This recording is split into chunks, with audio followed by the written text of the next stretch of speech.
नमस्कार। आकाशवाणी चंडीगढ़ से प्रादेशिक समाचारों के साथ मैं सुकीर्ति। पहले इस बुलेटिन के मुख्य समाचार।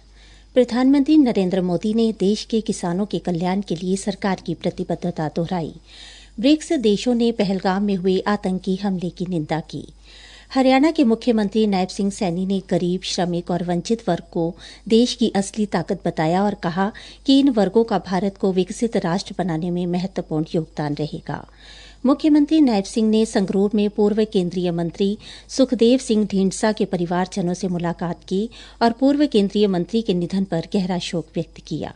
श्री नायब सिंह सैनी ने कहा कि पंजाब के लोग भी हरियाणा की तरह विकास और सुविधाएं चाहते हैं। अब समाचार विस्तार से। प्रधानमंत्री नरेंद्र मोदी ने देश के किसानों के कल्याण के लिए सरकार की प्रतिबद्धता दोहराई है। एनडीए सरकार के केंद्र में 11 वर्ष पूरे होने के संदर्भ में श्री मोदी ने कहा कि यह सरकार के लिए गौरव की बात है कि उसने इस कार्यकाल में देश के परिश्रमी किसानों की सेवा की। प्रधानमंत्री ने कहा कि सरकार ने मृदा स्वास्थ्य और सिंचाई जैसे मुद्दों पर विशेष ध्यान दिया, जो बहुत लाभकारी सिद्ध हुआ। लोकसभा अध्यक्ष ओम बिरला ने कहा है कि भारत ने कानून के शासन, वैश्विक सहयोग और विश्व मंच पर वार्ता की जरूरत का हमेशा समर्थन किया है। ब्राजील के ब्रासिलिया में ब्रिक्स संसदीय मंच की बैठक के बाद श्री बिरला ने बताया कि ब्रिक्स देशों के बीच संसदीय सहयोग मजबूत करने की साझा प्रतिबद्धता व्यक्त की गई। उन्होंने कहा कि ब्रिक्स देशों ने पहलगाम में हुए आतंकी हमले की निंदा की। ब्रिक्स सम्मेलन की समिट का आज अंतिम डिक्लेरेशन हुआ और अंतिम डिक्लेरेशन में ब्रिक्स देशों ने माना कि आतंकवाद के खिलाफ हमें सामूहिक लड़ाई लड़नी होगी। उन्होंने भारत में 22 अप्रैल को पहलगाम कश्मीर में हुई आतंकवादी घटना की निंदा की और साझे प्रयासों से मिलकर आतंकवाद के खिलाफ जीरो टॉलरेंस की नीति बनानी चाहिए। भारत के प्रधानमंत्री जी ने भी विश्व के देशों को आह्वान किया था कि सभी विश्व के देशों को आतंकवाद के खिलाफ जीरो टॉलरेंस की नीति बनानी चाहिए। श्री बिरला ने बताया कि अगला ब्रिक्स शिखर सम्मेलन भारत में आयोजित होगा। देश में सेवा, सुशासन और गरीब कल्याण के सिद्धांतों से प्रेरित होकर एक दशक में उल्लेखनीय परिवर्तन हुआ है। आकाशवाणी समाचार पिछले 11 वर्षों में प्रमुख क्षेत्रों में सरकार के प्रयासों पर एक विशेष प्रसारण लेकर आया है। इस श्रृंखला में आज प्रस्तुत है भारतीय किसानों के सशक्तिकरण पर यह विशेष रिपोर्ट।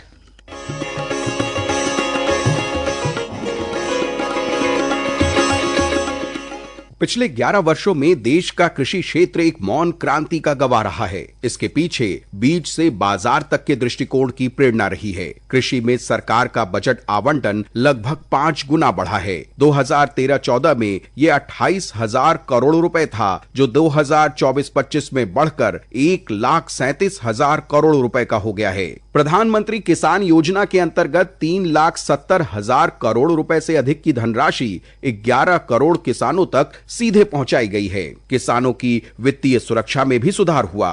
किसान क्रेडिट कार्ड योजना ने 10 लाख करोड़ रुपए का ऋण दिया। वहीं फसल बीमा योजना से लगभग 20 करोड़ किसानों को लाभ हुआ है, जिनके 1,75,000 करोड़ रुपए के फसल बीमा दावों का निपटान किया गया। गेहूं, धान, दलहन और तिलहन जैसी प्रमुख फसलों के लिए न्यूनतम समर्थन मूल्य में भारी बढ़ोतरी हुई है। सोलर पंपों के लिए पीएम कुसुम और प्राकृतिक खेती मिशन जैसी योजनाओं से कृषि क्षेत्र में मजबूती और स्थिरता को बढ़ावा मिला। पीएम कृषि सिंचाई और मृदा स्वास्थ्य कार्ड योजना ने सिंचाई और मृदा उत्पादकता को मजबूत किया है। किसानों को आधुनिक उपकरणों और वैज्ञानिक जानकारी के साथ सशक्त बनाया है। सरकार ने संबद्ध क्षेत्रों पर भी ध्यान केंद्रित किया है।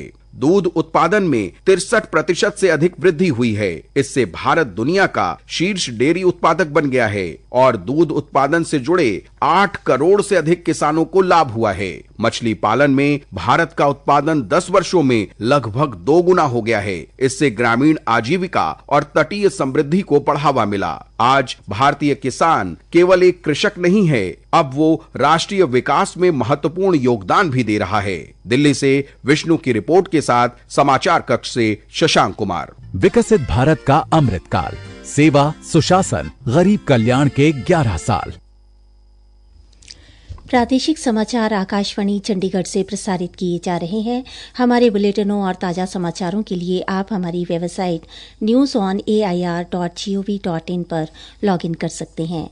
ये समाचार हमारे YouTube चैनल और x handle Akashvani news Chandigarh पर भी उपलब्ध हैं। हरियाणा के मुख्यमंत्री नायब सिंह सैनी ने कहा कि देश की असली ताकत गरीब, श्रमिक और वंचित वर्ग के लोग हैं। ये लोग अपने पसीने और मेहनत से भारत को एक विकसित राष्ट्र बनाने की दिशा में सबसे बड़ा योगदान दे रहे हैं। मुख्यमंत्री आज चंडीगढ़ में अपने निवास पर प्रदेश भर से आए वंचित अनुसूचित जाति समाज के प्रतिनिधि मंडल को संबोधित कर रहे थे। उन्होंने कहा कि प्रधानमंत्री नरेंद्र मोदी ने बीते 11 वर्षों में इन मेहनतकश वर्गों को जो सम्मान और अधिकार दिए हैं वह कांग्रेस कभी नहीं दे पाई। कांग्रेस ने हमेशा अपने परिवार के हितों को प्राथमिकता दी और आम जनता, समाज और देश की चिंता नहीं की। मुख्यमंत्री ने कहा, मैं धन्यवाद देना चाहता हूं देश के यशस्वी प्रधानमंत्री नरेंद्र मोदी जी को, जिनके नेतृत्व में गति से काम कर रहे हैं। आज भारत बदल रहा है। देश के 140 करोड़ लोग महसूस कर रहे हैं, अपनी आंखों से देख रहे हैं बदलते भारत को, इस विकसित भारत को, जिस भारत में भगवान वाल्मीकि जी का सम्मान होता है, जिस भारत के अंदर डॉक्टर भीमराव अम्बेडकर जी का सम्मान होता है और जिस भारत के अंदर बीएससी समाज को अपना सम्मान मिलता है। मुख्यमंत्री ने कहा कि बाबा साहेब डॉक्टर भीमराव अम्बेडकर द्वारा राष्ट्र को दिया गया संविधान लोकतंत्र की मूल आत्मा है, लेकिन दुर्भाग्यवश कांग्रेस पार्टी ने डॉक्टर अम्बेडकर को कभी सम्मान नहीं दिया। उन्होंने कहा कि आज वंचित अनुसूचित जाति समाज को उसका अधिकार और सम्मान मिल रहा है। हाल ही में जो लगभग 3,500 भर्तियों की घोषणा हुई है, उसमें 605 पद इसी वर्ग के लिए और 604 पद अन्य अनुसूचित जातियों के लिए आरक्षित हैं। यह सामाजिक न्याय की दिशा में एक सशक्त कदम है। इस अवसर पर समाज के लोगों ने आरक्षण में वर्गीकरण को लागू करने के लिए उनका आभार व्यक्त किया। समाज के लोगों ने मुख्यमंत्री को 11 जून को सिरसा में मनाई जाने वाली संत कबीर जयंती के लिए निमंत्रण भी दिया। हरियाणा के मुख्यमंत्री श्री नायब सिंह सैनी ने आज पंजाब के संगरूर में पूर्व केंद्रीय मंत्री सुखदेव सिंह ढींढसा के परिवारजनों से पूर्व केंद्रीय मंत्री के निधन पर गहरा शोक व्यक्त किया और उन्हें ढांढस बंधाया। उन्होंने शोक व्यक्त करते हुए कहा कि सरदार सुखदेव सिंह ढींढसा का एक लंबा राजनीतिक सफर रहा है। वे विधायक भी रहे, लोकसभा और राज्यसभा के सदस्य भी रहे तथा पंजाब में भी उन्होंने मंत्री के रूप में जनसेवा का दायित्व निभाया। वे बड़े कद्दावर नेता थे। उनका जीवन हम सब के लिए प्रेरणा है। मुख्यमंत्री ने वाहेगुरु से दिवंगत आत्मा को अपने श्री चरणों में स्थान देने और परिवार को दुख सहने की शक्ति प्रदान करने की प्रार्थना की। हरियाणा के मुख्यमंत्री नायब सिंह सैनी ने आज संगरूर में पंजाब के लुधियाना पश्चिमी के उपचुनाव पर कहा, पंजाब में जो सरकार चल रही है, झूठ के दम के ऊपर सरकार बनी थी और झूठ लगातार परोसने का काम कर रही है। दिल्ली के अंदर उनका पर्दाफाश हो गया है, क्योंकि झूठ लंबे समय तक नहीं चलता। पंजाब के लोग समझ चुके हैं, पंजाब में अब इनका कोई जनाधार नहीं रहा। चुनाव में ही पंजाब के लोग इस बात को बता दें का काम करेंगे कि इस सरकार के प्रति पंजाब के लोगों का मोह भंग हो चुका है। लोग तंग, जो वायदे इन्होंने किए थे उन वायदों के ऊपर ये पूरा नहीं हो, ये तो कहीं और लग गए। ध्यान लोगों की सुविधाओं की तरफ नहीं रहा, इन लोगों का ध्यान अपनी सुविधाओं की तरफ चला गया। श्री नायब सिंह सैनी ने उपचुनाव लड़ रहे भारतीय जनता पार्टी के उम्मीदवार जीवन गुप्ता के पक्ष में मतदान का आह्वान करते हुए कहा कि पंजाब के लोग भी हरियाणा की तरह विकास और सुविधाएं चाहते हैं।